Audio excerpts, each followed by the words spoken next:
बघा, ह्या एक तर पहिली गोष्ट मी सांगेन की मुंबई ही मराठी माणसाची राजधानी आहे आणि मराठी माणूस जर न्याय हक्कासाठी मुंबईत येणार नाही तर तो काय सुरत आणि गुवाहाटीला जाणार.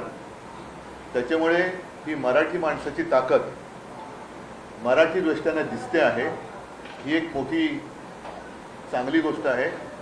नाईलाजाने त्यांना न्याय हक्कासाठी मुंबईत यावं लागलेलं आहे. ह्याचं कारण आत्तापर्यंत या सरकारने म्हणजे अगदी फडणवीस साहेबांनी सुद्धा त्यावेळेला सांगितलं होतं की जर त्यांचं सरकार आलं किंवा असतं तर काही दिवसात त्यांनी यांना न्याय दिला असता. दुसरे एक आहेत, त्यांनी तर शिवाजी महाराजांची शपथ घेतली होती.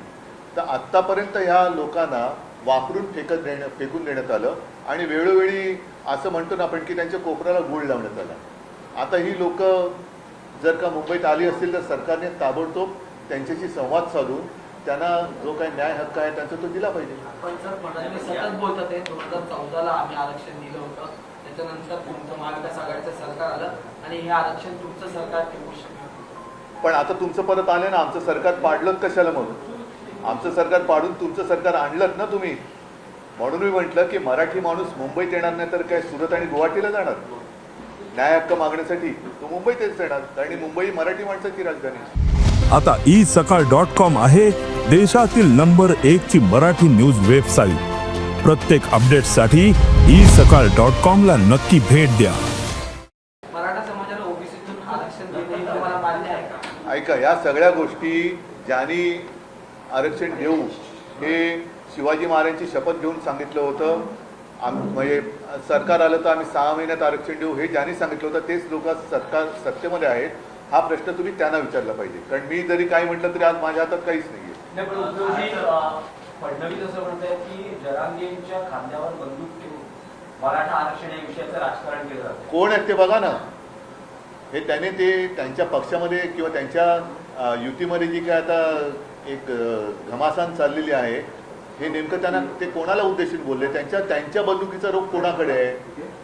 देवेंद्र फडणवीसांच्या. हे पहिलं त्यांना विचारा की कोणी कोणाच्या खांद्यावर बंदूक ठेवले, हे बंदूक ठेवणारे कोण आहेत? आणि मग एवढं जर असेल तर बंदूक ठेवण्यापर्यंत पाळी तुम्ही काय येऊ दिली? का नाही सोडत त्यांचा प्रश्न? झालं ना, आता तुम्हाला सुद्धा या नोव्हेंबरमध्ये डिसेंबरमध्ये 1 वर्ष पूर्ण होईल पुन्हा मुख्यमंत्री होऊन. पुन्हा मुख्यमंत्री झाले तरी प्रश्न का नाही सुटत? आरक्षण घेतल्याशिवाय मुंबई न सोडण्याचा निर्धार केला आहे जरांगे. पण म्हणूनच मी म्हटलं काय की आतापर्यंत त्यांना खूप वेळेला फसवण्यात आलं. शिवाजी महाराजांची शपथ घेण्यात आली, त्यांना आरक्षण देण्यात आलं, आरक्षण देऊ सांगण्यात आलं, पण प्रश्न कुठे हललेला नाहीये. त्याच्यामुळे ही सरकारची जबाबदारी आहे. सरकारने पुढाकार घ्यायला पाहिजे आणि त्यांच्याशी संवाद साधून काय आहे, काय होऊ शकतं, काय करायला पाहिजे हे त्यांनी सोडवायला पाहिजे प्रश्न. जोपर्यंत आरक्षण भेटत नाही तोपर्यंत मुंबई जाम करा असं पण आवाहन केलं. पण म्हणून मी म्हटलं ना की सगळी जबाबदारी सरकारची आहे. कारण गणेशोत्सव सुरू आहे, ते काही इकडे मराठी माणसं जी सगळी आलेली आहेत ती काही इकडे दंगल करायला नाही आलेली, न्याय हक्कासाठी आलेली आहेत. 9 ते 5 वेळ देण्यात आलेली आहे. 5च्या नंतर त्या सगळ्या आंदोलकांना बाहेर काढण्याचा प्रयत्न असेल. हे बघा, मी तुम्हाला सांगतो की पूर्ण जबाबदारी सरकारची आहे. आणि ज्यांनी एक आम्ही तुम्हाला आरक्षण देऊ म्हणून शड्डू ठोकले होते ती लोक कुठे राहतात? का गावी पडाले आहेत? का नुसती दर्शने घेत चाललेले आहेत? एवढा जनता जनार्दन मुंबईत आल्यानंतर त्यांना सामोरे जाणं, नुसतं घरोघरी काय फिरतंय सगळीकडे?